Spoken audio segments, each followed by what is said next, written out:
Everyone is fun around, and my name is Jordan, and I spent most of that Luka game doing research and previously to that game. So I have a full slate breakdown of each game. We actually have a pretty big slate. It looks like 9 total games. And we have some really good opportunities, some really good games where they should be close, should be close. And I'm gonna just jump right into this and get this started because this could be a long video, and I would like to do this going forward. So this very first game is going to be the Celtics at the Pistons. Celtics are 4-point favorites, which is interesting. That's not too big of favorites, but the Celtics will be on a back-to-back. The Pistons will be fresh. Porzingis was ruled out with an illness for the first part of this back-to-back, so he could still sit. Drew Holiday did not play, so he's someone to keep an eye on. And then Tatum, Hauser, and Derek White all played near 40 minutes in that game. So it'll be interesting to see if they decide to rest a lot of guys. So that could be why the Celtics line isn't too large here. We could have some just random guys sit out. So I took a look at Cade Cunningham to see how he's done against the Celtics, and he hasn't done too bad. So this season in 3 games, he's averaged 22 points, 7.5 rebounds, and almost 11 assists. Points prop has been pretty high as of late, but rebounds, assists could be something you take a look at, or just stay away from this game completely. We have a lot of other games to work with. This next one will be the Raptors, who will be on a back-to-back versus the Pacers. The Pacers are a 9.5-point favorite. This one could be ugly. This one put the blowout potential. If I had like an alarm siren, if I had like super good editing, it'd be blowout potential right here. So this one does have a good matchup for Scotty Barnes. If it were to stay close, the Pacers do give up the 7th most points and the 4th most rebounds to the power forward position. He had 35 points, 6 rebounds, and 9 assists versus them earlier this year. And then for the Pacers, Tyrese Halliburton and TJ McConnell are questionable. McConnell sat out the last game. The guy to look at if both of them are ruled out would be Andrew Nembhard for assist. He really stepped up last year in the playoffs without Tyrese Halliburton, and he scored a ton. He hasn't been doing that much as of late, but passing the ball, he stepped up with TJ McConnell. He went over his 4.5 assist line. I imagine this will be a little bit juicier. So he would be the guy to look at. Another one to look at would be Pascal Siakam. His assist line is normally pretty low. But the Raptors, they struggle against bigs, so you could look at Pascal Siakam for points, rebounds. Miles Turner probably for points. He's not the best rebounder in the world. He does have some good games every once in a while. And then there's always Obi Toppin off the bench to provide that spark. He's got a good matchup as well for points, rebounds, and you could always add in his assist. It's normally just +1. So lines aren't out for these games because those teams are on a back-to-back. And before I go into this next one, if you guys could, please like the video. And if you haven't, please subscribe to the channel. If you have a little bit of extra time, could you leave a comment for the algorithm? You can just put the number 1. That helps get this video out there for more people to see. And also, if you use Prizepicks and you only use Prizepicks, you want to try something else out with more options, dynamic payouts, check out Underdog Fantasy, Sleeper, ParlayPlay, ChalkBoard, or Better. Underdog's matching first deposit up to $1,000, the rest up to $100, and Better's matching your first deposit up to $250. Promo codes find around 11 for those. This third game worries me a little bit. It's the 76ers at the Knicks. The Knicks are a 10-point favorite. Sixers did not look good last game, and they got blown out pretty badly by the Bulls. There's a lot of problems in Philadelphia right now. So the Knicks, they've also struggled. They played against Cavaliers and they played against Boston, and they did not play up to the level of that competition. So they really need like a bounce back game here. This game, another one, blowout potential. Joel Embiid is out. Eric Gordon's out. Gershon Yabusele is out for the Sixers. And then for the Knicks, Karl Anthony Towns is questionable. So that's pretty big if he is out. That would help with some of these lines, like Josh Hart rebounds would be a go-to if he is declared out, or Precious Achua rebounds. But the Sixers, I wouldn't want to touch any of them for overs. Tyrese Maxey can always go off, but this they just haven't been playing that well. And there's so many more props to look at. As far as the Knicks go, the Sixers do give up the most points to the point guard position. So Jalen Brunson's line is a little high. He did have 38 points against them last time around, so he could be someone you could take a look at for points. And also, Josh Hart has a great matchup here. Fifth most points to small forward position, third most rebounds, second most assists. All top 5 matchups in all those categories. And in 2 games this year against the Sixers, he has 2 triple doubles against them. So they don't have a triple double line out right now for Josh Hart. I would like it a lot more if Karl-Anthony Towns was ruled out for the rebound's sake, but you could sprinkle a little on a triple double just because of the history there. He has been passing a lot better lately. He's been scoring a lot better lately. Rebounds has kind of been off and on for him, but we know he's a great rebounder and the matchup is there. That's why I kind of would like to see if Karl-Anthony Towns is out or not. So no like official pick for the video, but I just wanted to point that out. This fourth game will be the Trailblazers at the Wizards. Blazers are a 6.5 point favorite. DeAndre Ayton will be out, so it's another good matchup for Donovan Clingan to get rebounds. I checked his line; it's at 10.5. I do feel like that is kind of high. He can definitely get it done, but he does play limited minutes. And Scoot Henderson really gets a lot of minutes off the bench. But I did find a line that I do like from this matchup. Because a lot of stuff's inflated with the Trailblazers going up against the Wizards, who give up a lot of points and rebounds and assists. But I do like Denny Avdia over 3.5 assists at -155. Wizards give up the most assists in the league over the past month.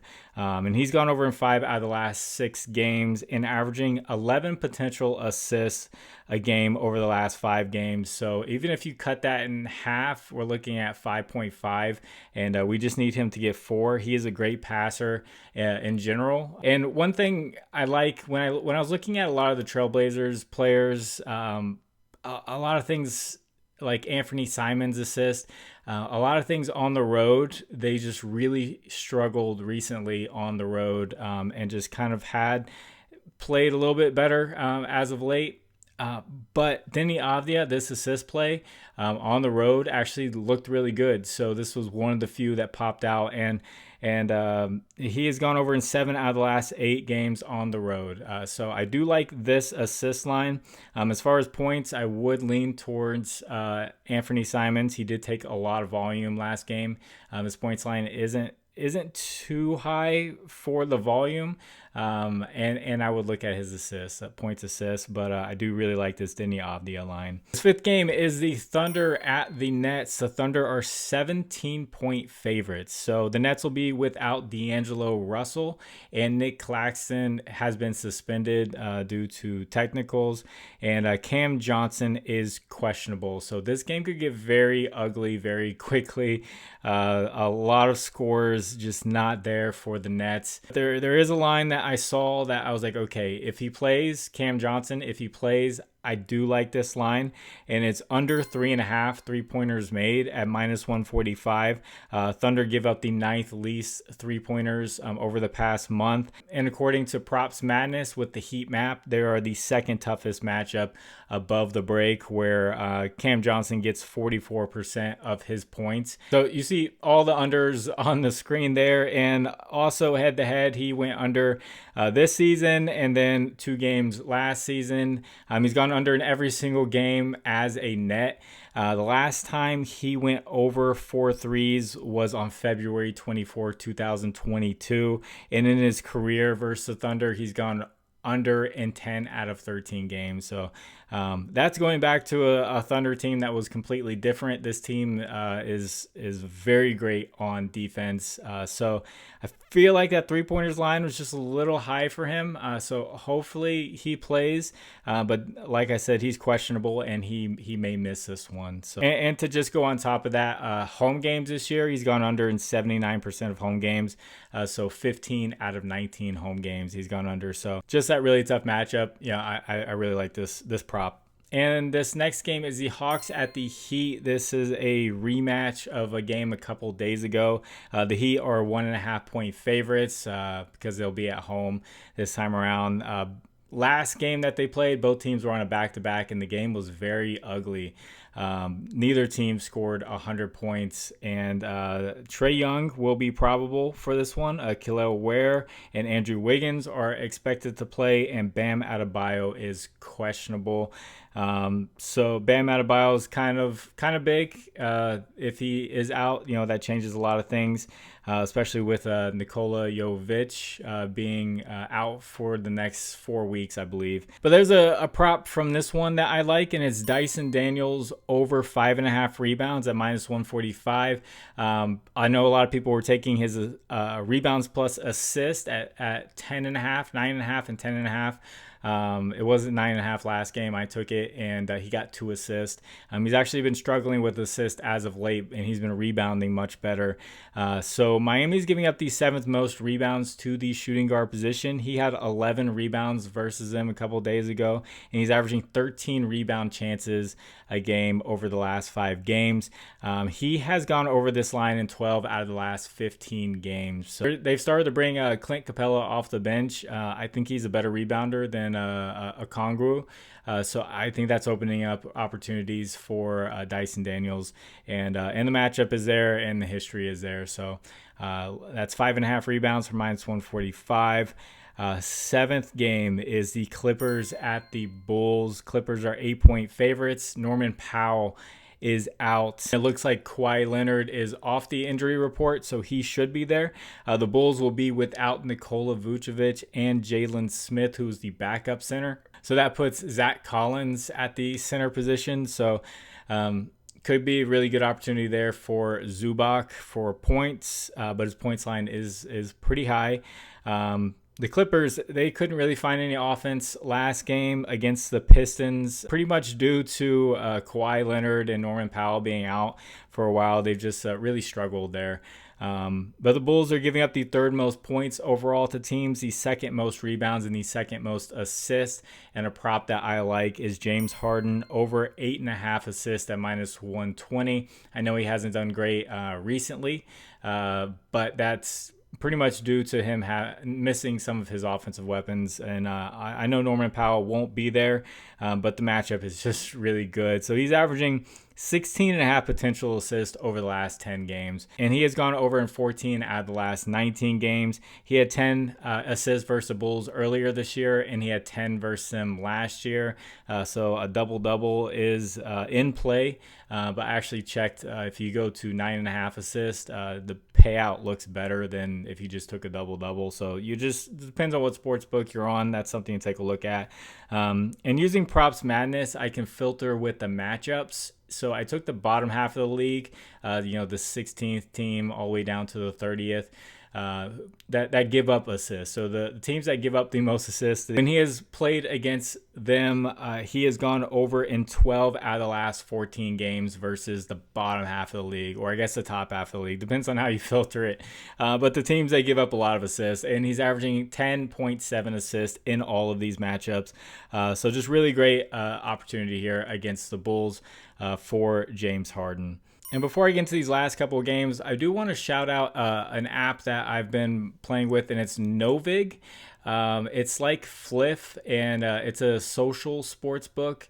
You can bet on money lines in states that don't allow sports books. So I live in South Carolina currently, and with Fliff, I'm not able to bet with the Fliff Cash, but with Novig, I'm able to use the Novig Cash. So you'll see the states up on the screen, and I will put a link in the pinned comment that will take you there. If you use promo code FINAROUND11, all caps, they'll take off 50% up to $25, and they'll give you $5 free just for making an account and signing up. They do have props on there and all that. It's a really nice interface. I really like the Novig app. So this next game will be the Kings at the Jazz. Kings are 9-point favorites. The Jazz will be without Lauri Markkanen, Colin Sexton, John Collins, and possibly Walker Kessler still with that illness. We'll see. It's been a few days now, but the Jazz, they give up a lot with points and assists. So the Kings props are boosted up a little bit. I did find a prop that I do like from the Jazz, and the Jazz actually did put up a fight against the Trailblazers shorthanded last time around. A guy that I do like is Bryce Sensabaugh for the Jazz. I always have to put in that random fact because he's a Buckeye, and whenever he gets an opportunity, he's a bucket and he scores. But the Jazz give up the 6th most points overall to teams, and the Kings give up the 7th most points overall to teams. So hopefully we don't get a blowout. This could be a fireworks type of matchup. But a prop that I do like that I found is Jordan Clarkson over 2.5 3-pointers made at -135. He's gone over 9 straight games. He is just chucking it up right now. And especially with all these injuries, guys like Lauri Markkanen, that's a lot of 3-point attempts. Colin Sexton, that's going to open up things. So I checked games without Colin Sexton this year. He has gone over this in 100% of games when Colin Sexton has been out. And over the last 5 games with all these injuries, he's averaging 9.5 attempts a game and making 4.2 of his shots. So pretty much 4 for 9, let's say, on average over the last 5 games. So to dig in just even a little bit deeper on this, Kings give up the 2nd most 3-pointers made to the shooting guard position. And on Props Madness, if you look at the heat map there, you'll see he gets 53% of his points from the 3-pointer. So that is above the break and those corners right there. And above the break, they are a bottom 10 team in the league with giving up points. So really struggle with giving up points, and he's definitely going to be throwing them up there. He did go under against them earlier this year, but that was very, very early on in the season in 2 different games in October and November. So definitely playing a lot different here in late February with all the injuries. So that's Jordan Clarkson for 2.5 3-pointers made. And then this final game will be the Spurs, who will be on a back-to-back against the Rockets, who will be on a back-to-back. The Rockets are 9-point favorites. I just wrote down that this game could be very ugly and not a game that I want to touch at the moment. Rockets are very good defensively. Spurs are struggling a little bit to find their groove with Wembanyama out. They're really trying to figure out their offense and everything. And for the Rockets, Fred VanVleet could potentially be back. So that could hurt someone like Amen Thompson's assist or Sengun's assist. But the Rockets are a lot better when VanVleet plays. So that's one I'm going to stay away from. So that is a breakdown of all the games with a bunch of props thrown in there. I hope this is informative for you. I hope you guys like this. If you want to discuss lines further, I have a Discord. Link is in the description. You can hop on in there and just talk about lines all day long. That is free. I'm not charging you or anything to jump on in there. And then as far as a recap goes, I had Bradley Beal over points in the video. And he went over on points. I felt pretty good about that read. And then I put a play just for the Lakers game. I just knew a lot of money was coming into it. I put Luka for most points. I figured if he was going to hit his points line, then he would have the most points, but there's a chance that he may not hit his points line, and he could still have the most points, but he did not end up with that. He hit the triple-double. That was pretty much the big bet, or rebounds or assist if you went with that, but I know a lot of people had their money on points, and I felt like that was just too high, so I had most points, and he did not get that. Kyrie Irving, I said they maybe want to go toe-to-toe, and he definitely showed out and showed that he still got it. And then in the pinned comment, I had Zion Williamson for points plus rebounds, and I I talked myself into it even in the video after saying, he struggled against Bismack Biyombo and, guys like that. Who are bigger and can kind of throw off a shot, and I still put him in there, and he went under. And then I had Julian Champagny of the Spurs to knock down 2 threes. He had a very good history with Victor Wembanyama out with making 2 threes, and he did not get that done. So last time I did a full slate breakdown, a lot of people did really well, not even with the picks that I gave. Just with the information that I talked about, it helped people out with making their bets. So I'm hoping that happens here again, and I want to continue to do this just because I do have that information in my mind, and I don't always give that as a pick, but someone else may hear that and just take it as a pick, and then it works out for them in their favor. So that's why I'm going ahead and doing this. So this is going to be a long video, longer than usual, and I'm going to get this edited, get it out to you. So God bless you all. It's the final round. My name is Jordan. I will catch you on the next one. Bye.